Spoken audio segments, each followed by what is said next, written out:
Colleagues, is Tusanan, PM Sebata. I'm doing a valuation for QCOM, and the data I'm using is from the end of September. Yeah. Originally, I saw this information when I'd done my screens. I was screening for companies with a very low return on invested capital, and I wanted companies with a market cap of more than 10 billion. Then Qualcomm popped up. I was really surprised because my screening of this was based on the idea that these are companies which are destroying value. And bang, Qualcomm fell into that space, and I was grossly surprised. And I posted something on Twitter. Then I said I will do a proper valuation of Qualcomm and see what's going on. And this is the valuation which I did. Initially, when you look at this information summarized, key thing to take away is that most of the information you should be seeing here is book value information. It's not market related. It's just book value, and it can surprise you and shift around. And more so when companies play some financial engineering, these can really vary from all over. But usually, we expect the return on invested capital to stay a little bit stable. But it isn't the case here. And also this debt, I've come to realize through experience that this debt is really misleading. Debt to equity, you can find it very high. Like for example, if you look at Moody's S&P, you'll find that these numbers are way too high. But when you actually do the analysis and you convert these numbers to market value, you'll find that they are really reasonable. There's nothing scary or anything about them. And also something which I found strange with Qualcomm is that it was losing value. ROE was low, in fact negative. Yet its dividend yield was higher than the 10-year treasury, which was surprising. Me, I'm just putting the background as to what initially moved me into this space. And what is inconsistent is that it's making good margins, but ROE was so low. Then I went digging further. I did my evaluation. I'll just take you through the tabs quickly. I won't spend lots of time on it, going into the details. Key for this evaluation, it hinged on one key thing, and that was the taxation. They had some NOL carried forward tax amounts, and their real effective tax was next to negative because they were paid. They got a refund from the tax receiver. So I just used the effective tax rate. And also something which I found strange with this company is this operating margin, EBITDA. It's really difficult to nail it down. When I did my own calculations, I got 19%. When I went to FinViz, they've got 30%. When I went to Yahoo, they had 40% for EBITDA. So it's all over the show.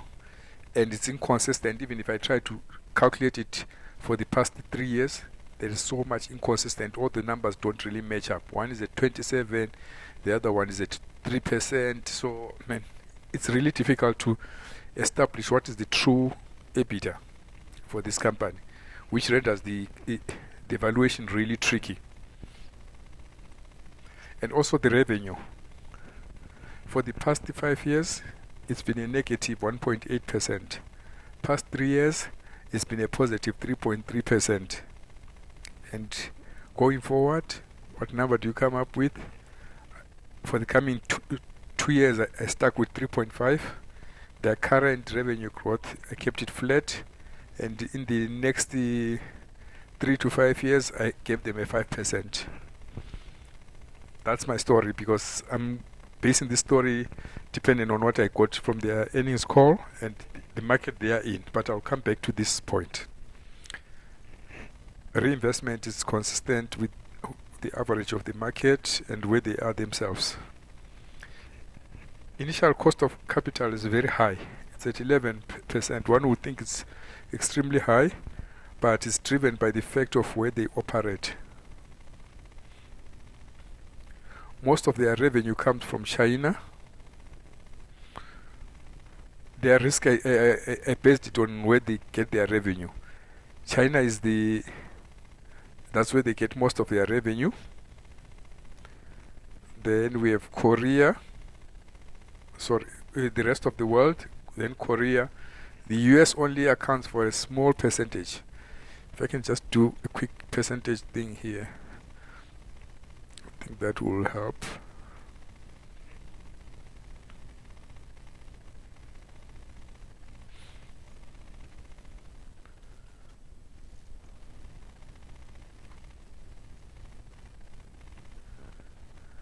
Bear with me.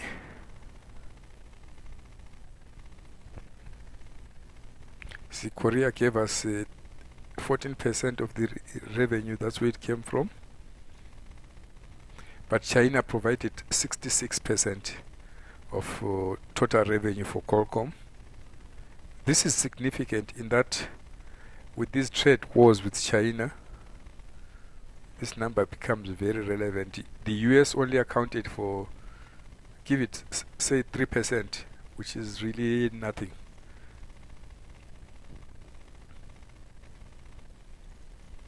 And the rest of the world was at 17%. So you can tell that most of their revenue is really China and South Korea.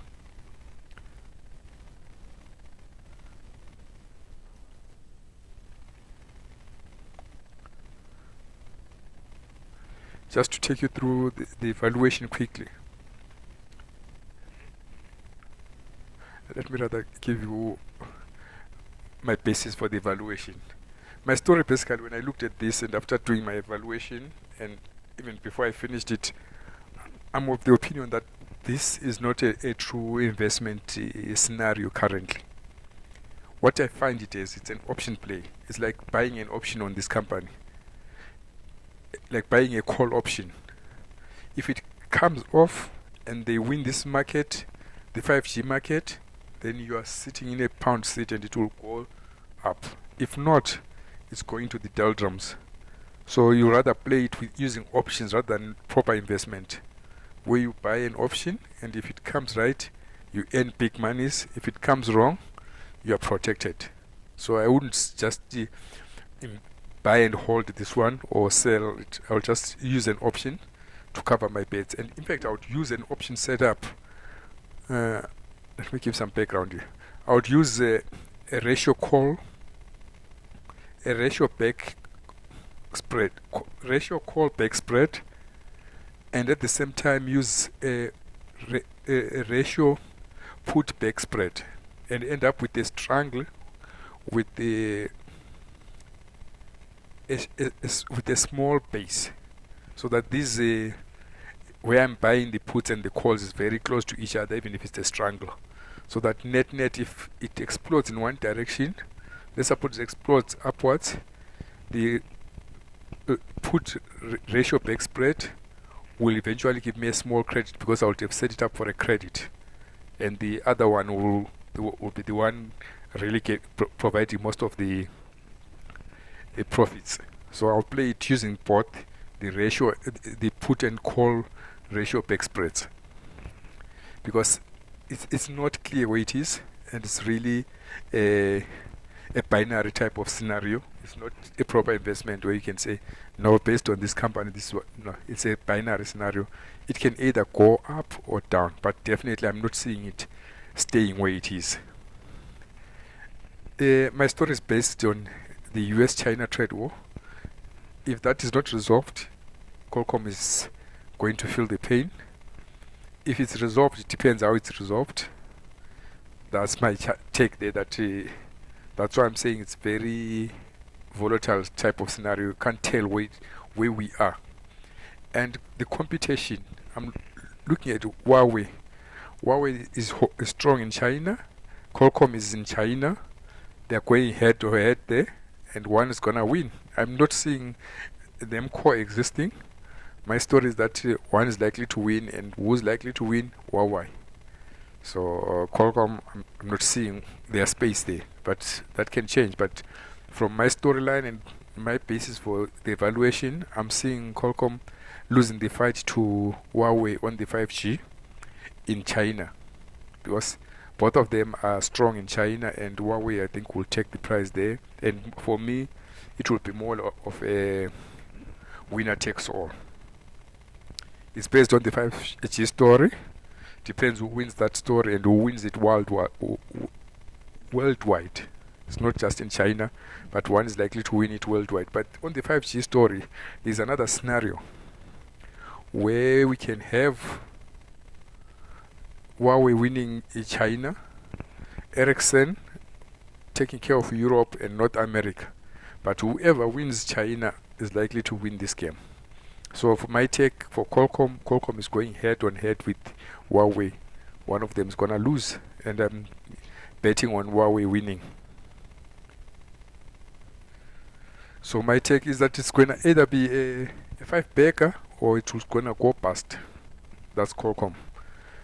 Revenue has been down for the past 5 years.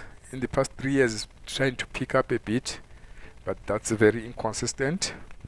And there's lots of financial engineering in this company. If you look at the balance sheet, the previous one, they had about 30 billion in cash. They spent all of it the following year, and now they're down to less than $1 billion. And they're just rearranging their balance sheet and getting some ratios up there. But what counts is revenue. It's not coming in. 2, their gross margin is being played games with, and you don't know what's going on, because for a mature company like this to have gross revenue fluctuating within 3 years with a serious significant range of 19 to 40, which is at one time it's double, the next time it's half. For a serious company like this, a 100 billion company, to have gross margins fluctuating like this is too much financial engineering. You cannot have trust of the numbers which you are getting. And just to signify that, I'm using my evaluation based on the lower end at 20% gross margin, and I'm getting a value of 36, call it 37 per share, when the stock is actually trading at 76. But if I change it to the gross margin, if I change it to 30%, as the Finviz will have it, this valuation jumps to 59, call it 60, which is very close to that. But if I change it to 40, as the Yahoo Finance will have the gross margin at 40, this stock all of a sudden becomes undervalued, because the intrinsic value goes to 81, which is close to where Finviz, the analyst, forecasting saying the target price of the company is. So valuation can be anything from 37 to 81, which is it's a wide range because of the financial engineering going on. But for me, that was not highly significant, because either way, my story still remains that this is an options play. The price is not going to get stuck at 76. Either it's going to shoot up or shoot down, and I'm on the idea of it shooting down. And I see an options play here of a period 6 months to a year, when it's really going to either completely collapse or go up big time. But either way, I'm seeing a 5-bagger here. That's why I'm very interested. I'm thinking with with the options leverage, one would get definitely in the region of 5 times whatever they've invested. Just to quickly look at the chart here. This is the chart. This is how it looks it's a monthly chart. I'm focusing it to come down to the levels we last had in the 2006-2007 period, where it was major support there at this level of 36-35.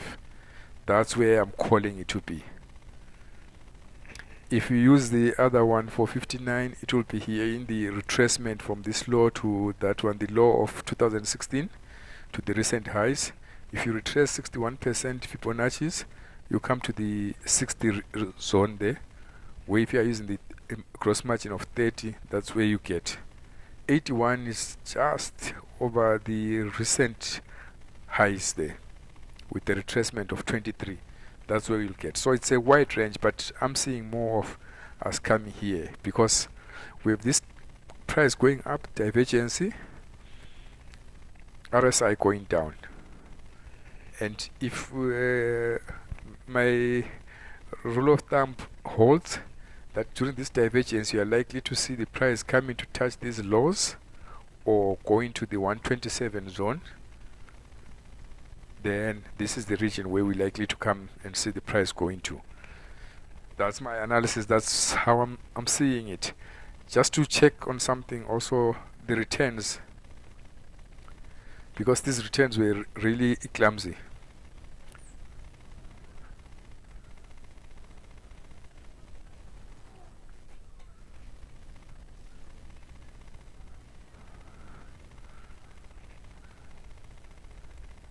The returns on return on invested capital was on FinViz. I had it on 50. Return on was minus 25, the one which got me worried. Now, when I did my own calculations, the return on invested capital was 51, and it's positive this time around, instead of the negative 25% which I got previously. And also the return on equity, which when I did my calculations,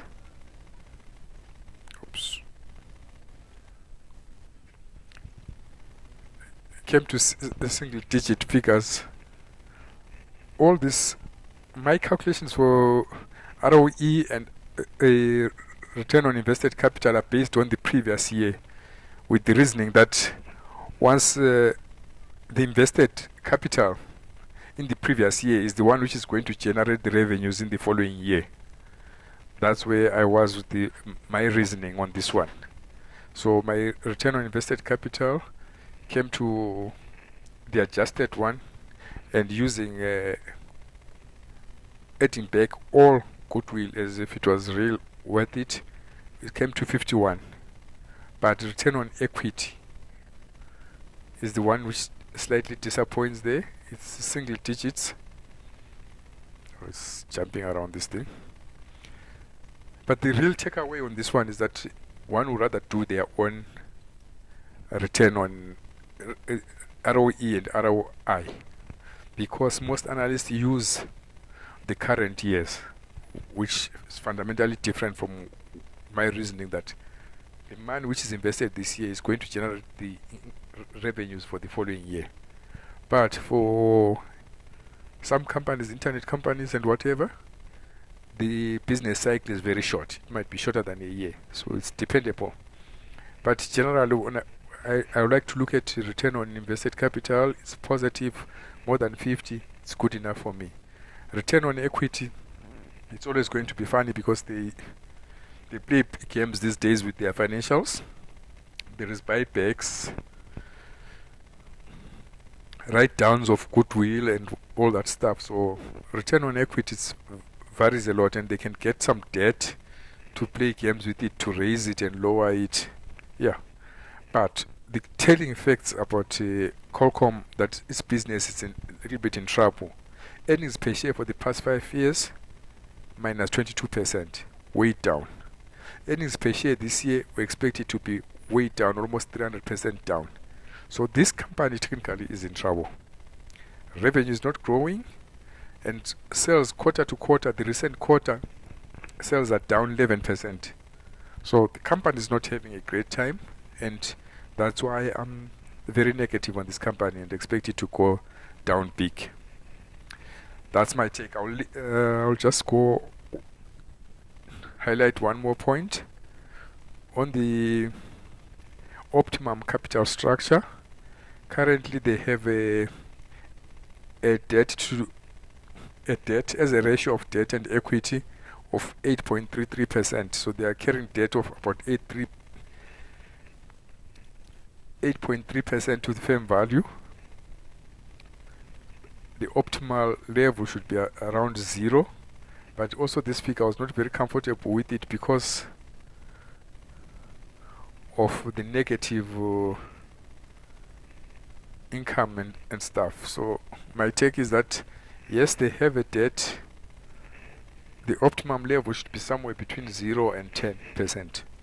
Shouldn't be more than that. So I won't complain about their debt levels at the current level, but they should not bring their debt anywhere more than 10%. That's my take. I'll just leave it there. But the real takeaways on Qualcomm is that the China war, competition with Huawei, 5G story, will it win or lose? Either it's cause bust or a five-bagger. The revenue growth has been disappointing. Earnings per share have been greatly disappointing. Gross margin fluctuates big time. There is something wrong with this stock. And my take of taking this one as an options play, I think will be the best move to deal with this company. It's 2:09 p.m. But I will leave it at that.